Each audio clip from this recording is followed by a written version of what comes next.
Hey guys, HCGChica. So we are on to the third reason for sometimes failing on the HCG diet, which by talking about it, the whole point is to learn how to avoid it. If you haven't seen the first two factors that are involved with having struggles and then how to avoid it, I'll post a link to those in the blog post that goes with this video.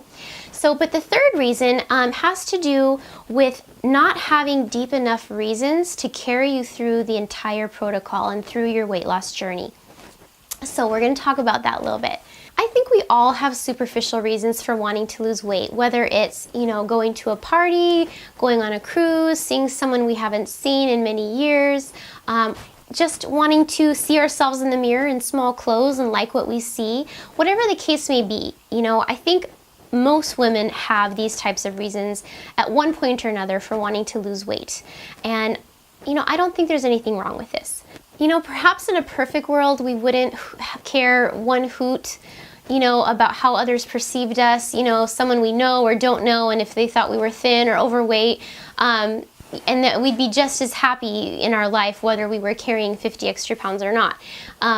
That seems like the ideal scenario, and if you're a person who's already in that place where that is not a concern for you at all, I think that's wonderful, and I think that that's something that most women would like to get to that place.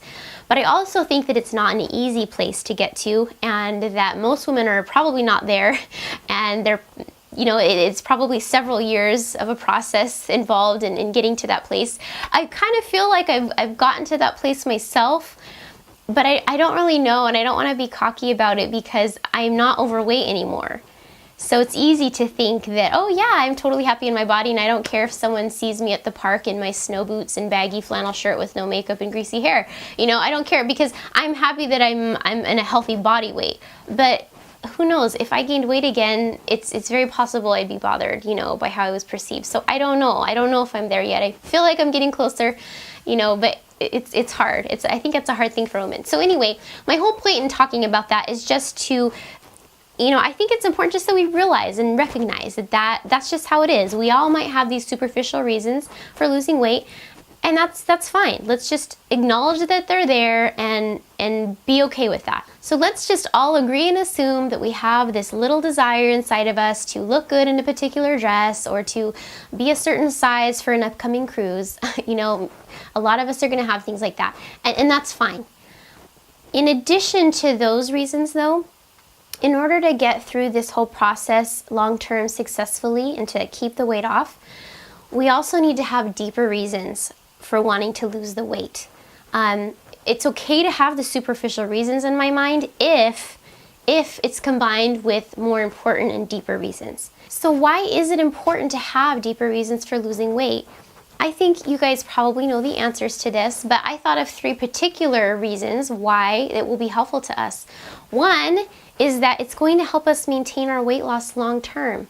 The second reason is having deeper reasons will prevent us from doing certain diet tricks on HCG just to try to lose weight even faster that may not actually be healthy. And the third reason is having deeper reasons will prevent you from giving up when the scale is not going down as fast as you'd like, which, believe me, happens to all of us. So we're going to talk about all 3 of those reasons in detail in a few minutes. But before I do that, I wanted to talk about what are some possible deeper reasons for losing weight. I'm sure you guys can come up with a better list than me, but just for anyone who isn't sure or wants ideas, I tried to come up with just a little list of ideas for deeper reasons for losing weight that will carry us over the years in staying healthy. So, maybe you can take these and expand on them and come up with your own ideas. And if you do have some deeper reasons for losing weight, please share them in the comments. We'd love to hear from you because if others can read those comments, they might be inspired by your reason for losing weight, and it might help them, latch on to that. So one of them was one of my reasons, which was wanting to have more energy for your kids, or if you're a grandparent, wanting to have more energy, for your grandkids. Another one was wanting to be alive for your grandkids, especially, as we get older. Being overweight really increases the likelihood of developing other health complications as we get older. So taking that part out of the picture could really reduce your chances of having as many health issues as you got older, and being around for the people who you love and who love you. Another one might be that you miss or would like to do certain hobbies that require a certain level of fitness. I've always been a physically active person myself. I've always liked to, fish and go hiking and go biking. But maybe you're not even into like physical outdoor stuff. You just want to be healthy and thinner. It's kind of funny. I don't know if you can see behind me, I have a bunch of fabric and stuff. I love to quilt. That's one of my little hobbies. And, you'd be surprised how even something like quilting requires, it's not that it requires it, but quilting is easier if you have a better state of health and not too much weight on your joints. I took a quilting class a few years ago with some older ladies, and I loved it. But I was surprised actually by how hard quilting can be on your body. There's actually quite a bit of standing involved. And just even the maneuvering when you're actually doing the quilting part of the whole blanket, it can be hard on your arms. So even with something like quilting, weighing 50 pounds less, if you're 50 pounds overweight, could make a big difference in making a hobby like that more comfortable and more fun. So pretty much, being overweight makes everything in life more difficult, and weighing less can make most activities just easier for you to do. And when things are easier, it's also more enjoyable. Another one might be you want to grow old with your hubby. My husband and I will be married 13 years this coming February. And, when I was doing really not well, just because of certain choices I had made, I felt bad, like I wasn't doing what I could for our marriage, and that, because I was so distracted by my own, by my sugar addiction and not taking care of myself, and then being depressed because of it. And then of course he suffered as well. Because I've been able to make some, mindful choices to be healthier in certain areas of my life, it makes it so much easier for us to have a good relationship and to look forward to the future. And I know I'm doing all that I can to be healthy so that I can grow old with him. The other one is just having better cholesterol and all the other different parameters that are indicators of either good health or bad health. It can be really rewarding, if you have cholesterol levels and different liver things and just those different panels, it can be really, it can be stressful if they're out of range and not healthy, and you're getting older and your doctor's telling you you need to make certain changes to your life. And those come down, when people do this protocol and they come into healthy ranges. My most recent interview with Nathan, I believe that's episode 9 or 10 of my HCG Diet interviews. I'll link to that in the blog post. He talks about that, how his lab tests were way not healthy, and then just part way, he wasn't even done with his journey, part way into his journey, after losing maybe half of his weight, all of his levels came back into range, and they were healthy, and his doctor was dumbfounded. So that can be a real reward and something, to feel good about. Another reason I thought of is that you have a chronic illness that won't go away, but the symptoms could be vastly improved if you were at a healthy weight. I think this is kind of a big one. I have a chronic illness that was not caused by being overweight, so I still have it and I still deal with it. And a recent interview I did with Donna, she lost over 100 pounds. She has MS, and her condition didn't go away from the weight, and it wasn't caused by being overweight. But she noted quite a few changes to her life after losing over 100 pounds. She still has MS, but she now takes way less medication. She said there were times she used to have to crawl around the house because she was so ill and her body was so heavy. She doesn't have to do that anymore. So having so much less weight on her makes her condition a lot more manageable, in a way that makes it so that she can, enjoy a better quality of life. And the last one is just more of a simple one. It's just that you want to enjoy your life, and it's much easier to do that when your body is healthy. When your body is in a healthy state, it's easier to enjoy your life. Okay, so now let's talk about the 3 good outcomes that can come as a result of having deeper reasons for losing weight. The first one, Sorry, my memory is not very good. I have to keep looking down. The first one was maintaining weight loss long term. The first one was being able to maintain weight loss long term. When you have deeper reasons for wanting to lose weight and to be thinner, you're going to be more enabled to make the changes that you're making lifelong changes. You're really turning around and making you're changing things for good. Probably every last one of us women has lost weight just to go to a party, and then our motivation for keeping it off was completely gone as soon as the party was over. I don't know, am I right? I think I'm right. A lot of us have done that. I've done that on more than one occasion since my teens. So when you have deeper reasons though, it's not that you wouldn't be happy going to a party and being thinner, and you would be happy, but it doesn't end there. When the party's over, you're gonna go home and you're gonna continue either your weight loss journey or your weight maintenance journey, because you have bigger reasons for wanting to have and keep a healthy body. So that way it's like there aren't specific events like parties or vacations where that's the end all when it comes to your satisfaction in losing weight or being thinner.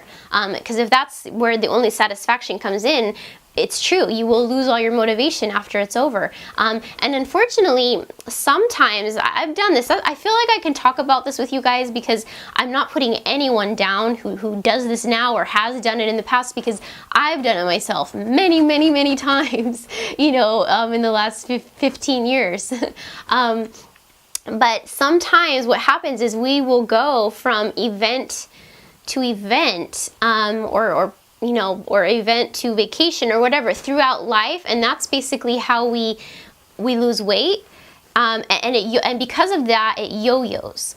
It's like you lose weight for a party, then the party's over, so then you start eating crappy again until the next event starts looming, and they're like, oh my goodness, I gained 15 pounds, I gotta get the 15 pounds off because I'm going to this party.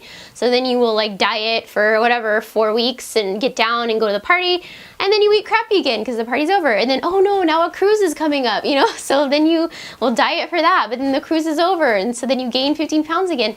So I do think a lot of women do this, and I know that I was definitely someone who did that before, and obviously we all know that it's not healthy, so it's really good to try to get out of that mentality, stop viewing those things as like the end all or what's most important. Yes, we're gonna feel good about ourselves if we can be thinner at these things or whatever, and maybe that's part of the reason. But we really got to have these bigger reasons, because we don't want that to happen, right? We don't want to be on that perpetual cycle of up and down in our weight. And that's why having these deeper reasons is so important, because they're constant. Whereas events will come and go, these reasons are always going to be with us. They're everlasting, and they're constant, and that will help us to always find eating healthy important, or exercising important, or whatever it is, whatever changes we've chosen to make. And that's another thing I wanted to talk about too, is just that when you come up with these bigger reasons for losing weight that are outside of external things like events or people, it's kind of like you're taking the power back to yourself, and then you don't have to feel stuck when you decide to make a long-term change. And I think that that's important, because sometimes if you are trying to make a change, whether it's maybe eating less unhealthy carbs or switching from soda to water or whatever the case, it can be easy to feel trapped, and then it can be hard to continue sticking with it for too long if you don't feel like it was really your choice, But when you come up with reasons for losing weight and being healthy that are important to you, it can be so much easier, because you're making that choice yourself to make that change. Maybe it's deciding to switch from regular sugar to stevia or some other type of sweetener that's lower on the glycemic index, like coconut sugar or something like that. You're consciously making that decision for yourself, and because you don't feel trapped, you've made that personal decision because it matters to you. You're going to be able to stick with it long term. I had to make a personal choice to take sugar out of my diet. I had to make a personal choice to take gluten out of my diet. When I tried to remove gluten before before it was a personal choice. The first couple of times I tried to take it out, it felt more like someone saying, oh, you need to take this out, and I wasn't ready, and it was really hard. As a result, it was really hard, and it was more like that victim mentality. I feel like this is so unfair, you know, and that made it really hard, and I gave up after 2 or 3 weeks. But later, as a result of doing HCG, I was naturally off of gluten for quite a while, like almost 3 months. And then I had some, and it affected me badly. And at that point, I actually had a choice where I chose to take gluten out of my diet. I was already starting to feel really good about myself. I had just lost 27 pounds. I was feeling great about how my body looked. I was making good choices for myself and experiencing the benefits. So for me, it was just like a continuation of this positive path I was on, you know, to continue making the right choices. And that made me feel really good about myself and in control. And so I think, you know, when you make these changes, you want to retain that feeling of power and control over yourself. Someone else isn't making these decisions for you. You're not, you know, reducing your carb or sugar intake because your doctor said, like, if you don't take out sugar, your cholesterol's gonna or whatever, you know. That's a hard way to make a long-term change, you know. You've got to do it because it's what you want to do. Okay, enough on that reason. Let's move on to the second really good outcome that can result from having deep reasons for losing weight, and that is you're not going to resort to different diet tricks to try to lose weight on the HCG diet even faster than normal that could end up being unhealthy. So having this more long-range view is going to help you carry out the HCG protocol in a more mindful, healthful manner. You know, sometimes when we get it into our heads that, you know, I want to lose X amount of pounds by, you know, specific date in time for a specific event, we can find ourselves doing stupid things to try to get to that, you know, pre-planned goal in our head in time, you know. And when we do that, sometimes we could actually be hurting our body long term. So who has an experience about this? Anyone? Me, pick me! So I want to share my own little personal experience about this. This has nothing to do with HCG, but when I was in my early 20s, I was going to be in a dance recital. I used to do jazz and ballet, and I wanted to lose weight for the recital. I wasn't really overweight, but, you know, overweight is relative. So for a whole week before the recital, I walked for 8 miles a day, ate hardly anything, and drank Diet Coke. I would go do 4 miles in the morning and then 4 miles in the evening. I'm not saying that walking 8 miles a day is bad if you're in shape for it and you've worked up to it, but I hadn't done that. So I did that every day, and the result was I got shin splints and I lost 8 pounds by the time the recital came. But as soon as the recital was over, I gained it all right back because the whole point of that weight loss had nothing to do with my long-term health. I was solely focused on looking a certain way for that particular event. So as soon as it was over, I went back to what I was doing, except now I had, you know, shin splints, and to this day, actually, I don't know if it was from that, but to this day, I have issues with my shins, and I can't run. So hopefully it's not from that, but who knows, maybe it is. In retrospect, that doesn't seem like a reasonable thing, you know, like it was a reasonable thing to do for my body. And, you know, yo-yoing up and down with weight, like we talked about earlier, with kind of going from event to event, it's gonna take its toll on our body. It's just not a healthy approach. So I want to bring this around now to HCG and the whole diet trick thing. When you have more long-range goals, hopefully that'll help us to be a little more mindful when we're making choices about how we're going to do the protocol.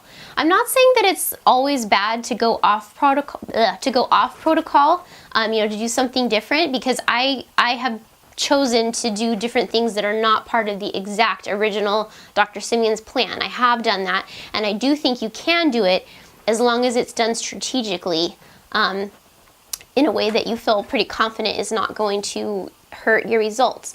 My concern though is, and I've done some of these different correction and different alternative days as well, There's a reason that Dr. Simeons felt really adamant about keeping all fats out of the diet. A lot of the different alternative off-protocol things that a lot of people have tried out, including myself, involve taking fat in different forms. And I personally am really leery about it. I don't have proof either way, but I'm just concerned that while it does sometimes appear to lead to additional weight loss on the scale, I'm very concerned about where that weight loss is coming from. And that's just something you want to ask yourself. You know, when you're choosing like, oh, am I going to do something extra to try to lose more weight? Ask yourself, is that weight loss coming from fat though? If so, great, totally do it, you know. But if you're not sure, just be more cautious, you know. I'm very concerned that taking in these different fats on the diet or just doing anything too off protocol can cause extra muscle loss. I really only have a little bit of circumstantial evidence from my own experience, but it's just enough that I don't personally feel comfortable using any of those types of days anymore. Like I said, I feel like Dr. Simeons, he really did have a reason for being so adamant about fat and HCG. For whatever reason, HCG seems to make fat very volatile, whether it's the fat in your body or fats from elsewhere. So that's why that little rule was there, and that's one particular rule I really believe in sticking to myself. It's just my own little opinion, but I just feel like it's important to share. So anyway, when you have that long-range goal, hopefully you'll be less concerned with trying every possible alteration that could maybe speed up your weight loss, because you're trying to get to the end where you have a healthy body. The best book that I know to recommend that shows how the HCG protocol does actually interact with your hormones and can actually make them work better or make them work worse, depending on, you know, how you do the protocol, is Robin Woodall's book. Her book is called Weight Loss Apocalypse. And you can get it on Amazon. I will link to it in the blog post article. And, you know, most of you probably already know about the book, but she goes into detail about how this is not just a diet. It's a protocol that can actually rebalance your hormones. But conversely, it can actually imbalance your hormones if it's not done properly. So I think it's a really good read, and she can explain it far better than I can. I don't even know all the details she knows to be able to relate them. So definitely check out her book if you're kind of wondering about that. I just bring this up because sometimes it can be easier to care about a certain number on the scale more than how we get there. And I've done the HCG protocol enough times myself now. I've seen enough other people be successful with it. I have, you know, testing results proving my high amount of fat loss on the diet. So for me, I feel like I have plenty of proof showing that, you know, in my opinion, it was a perfectly safe way for me to lose weight.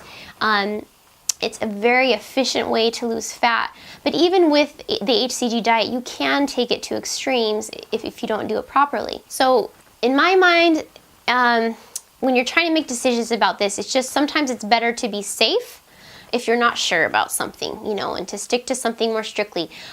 Just as a rule of thumb, when I do make alterations to the diet, for those of you who are wondering, like, well, how do I know which changes are okay and which changes aren't? Again, I'm not a doctor. I don't really know specifics. I've just tweaked with things and I've kind of thought things out in my head.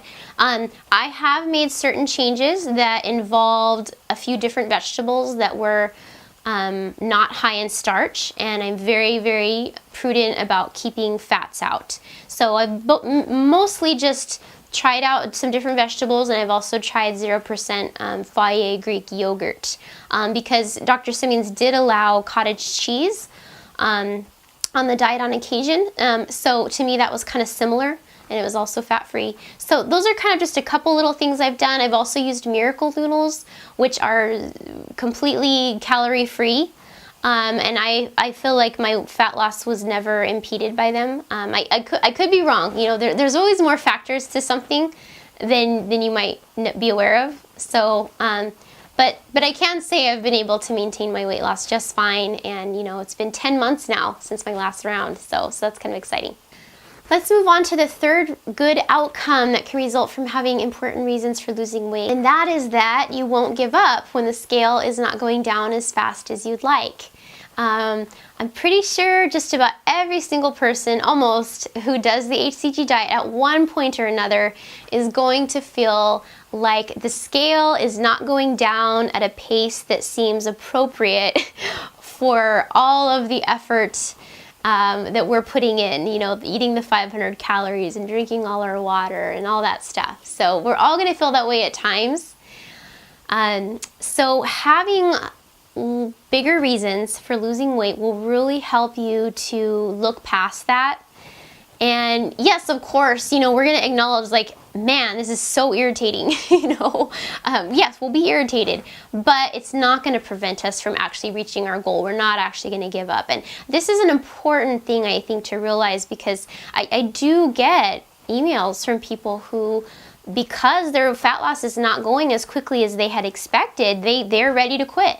They're like, boy, if this doesn't pick up, you know, I'm quitting. I can't, it's too hard or whatever. So we really got to have that longer range view in order to get through it, because for anyone who's done it, the HCG diet is not easy. It's not easy. It's quick. It's not easy. And some people are often mistaken when they're a newbie. They can be mistaken and think it's easy, and that's why when it doesn't happen as quickly as they were hoping, they're like, oh, I'm ready to quit, you know. But the fact is, it is more efficient. It is faster than other diets out there. It just may not be as fast as you were thinking in your head. And also just the way the HCG reshapes your body, it's very, I don't know, it's pretty special to me. It's very special. I don't see that with other diets as much. The shape that is created by people who have done the HCG diet is very balanced and pleasant and beautiful. That was actually one of the very first things that I noticed when I started researching the HCG diet and found all these pictures online of people on YouTube who'd done it. That was literally the first thing I noticed. I was like, wow, they all look like so balanced, like, you know, just so, because some people who lose weight with other diets, it's like they're super skinny up top, but then still have, you know, the pear bottom or whatever, you know. But these people just looked, you know, so balanced while still retaining their particular, you know, body shape, of course. But that was the first thing I noticed. Along with that, I do want to just mention too, there are some people who have chosen to stop weighing on the scale entirely while on the HCG diet, just to rule out that being a factor entirely. Not everyone needs or wants to do that, but it may be something to consider as an option if you're really having a rough time with like the instability of the scale results. Quite a few women have successfully done rounds and stuck to the diet while not weighing at all. Probably not so many in comparison to those who do weigh, but there definitely seem to be a small group of people who do better without weighing. I think for me, I'm okay with weighing. I've weighed all 5 rounds, and I don't feel like it stopped me. But for others, they felt like it was getting too obsessive for them, and they would start weighing multiple times a day and getting freaked out and all that stuff. So if you're having that issue, you might even consider not weighing, just as long as you know you're sticking to the protocol, because that's the other thing. Sometimes if you don't weigh, if you're the wrong type of person to be doing that, then you might actually cause yourself more trouble because you're not weighing, and then you might start eating off protocol and you have no idea, you know, like what's happening in your body because you're not weighing. So definitely, you know, you need to make that decision with reasonableness. But anyway, that might be something to consider. So those were the 3 reasons, the good outcomes from having a deeper reason. One was that you will have a better chance of maintaining your weight loss long term. The second was that you're not going to use different diet tricks to try to lose weight even faster, when in fact it might actually be unhealthy to do that. And the third reason is that you won't give up when the scale is not going down as quickly as you'd like. So one of the last things that I wanted to talk about was finding those deeper reasons. I'm not a psychiatrist or a psychologist or anyone who really knows about this particular topic. So I feel like I can't really help you with, you know, maybe you don't know what your deeper reasons are for losing weight yet. And I wish I could help you with this aspect, but I don't feel qualified for that. I don't know. I did just try to look up a couple ideas of things that you might try to help you find those reasons. So I'll just read those to you. One of them was to do journaling. Journaling out your feelings can be really helpful. I've taken a journal for many years. I haven't done it so much the last couple years, but I used to do that. The second one is to create a vision board. A lot of HCGers on YouTube and on Facebook have done that. Make a vision board where it's just like, whatever, a big piece of cardboard, and then you paste different, whatever, positive sayings or people that you look up to, maybe a person that has a similar body shape to you but that's at a healthy weight. Whatever the case may be, that type of thing can keep you motivated. Keep it in your kitchen or by your front door or something. Reading books on self-improvement, sometimes that can be helpful. We all have different things that contribute to our not being able to make the changes that we need to make in order to lose weight or to keep it off. Sometimes it could be external. A lot of women tend to take too much on because they feel guilty or they feel like it's their responsibility to take care of everybody else first, and so they'll end up not taking care of themselves. So sometimes, reading books about those subjects can be helpful in helping you to see yourself in the right light. And the last one I thought of was just, post pictures up of your kids and your grandkids, glue them to the wall or use a frame, whatever. But, just the people that you love in your life and that you want to be around for and give them what you want, those can be good reasons too. So, that was a mouthful. I hope you guys found that helpful. We have 3 more reasons still to get into. And I don't remember what they are right now, so I can't tell you what they are. But reasons 4, 5, and 6 will be coming up. And if you can find me on Facebook, HCGChica. You can go to my website, HCGChica.com. I have tons, literally tons of free HCG help on there. Some of the most beneficial ones that people like are the HCG Diet interviews that I do with people. It's really neat to hear people's experiences on the diet from different individuals and just kind of take away tidbits of wisdom from all of them. Additionally, I have my Buy HCG page, which compares 3 different companies and just 3 different places I feel comfortable recommending for purchasing real HCG. So you can compare that. And I think that's it. So you guys take care. Bye.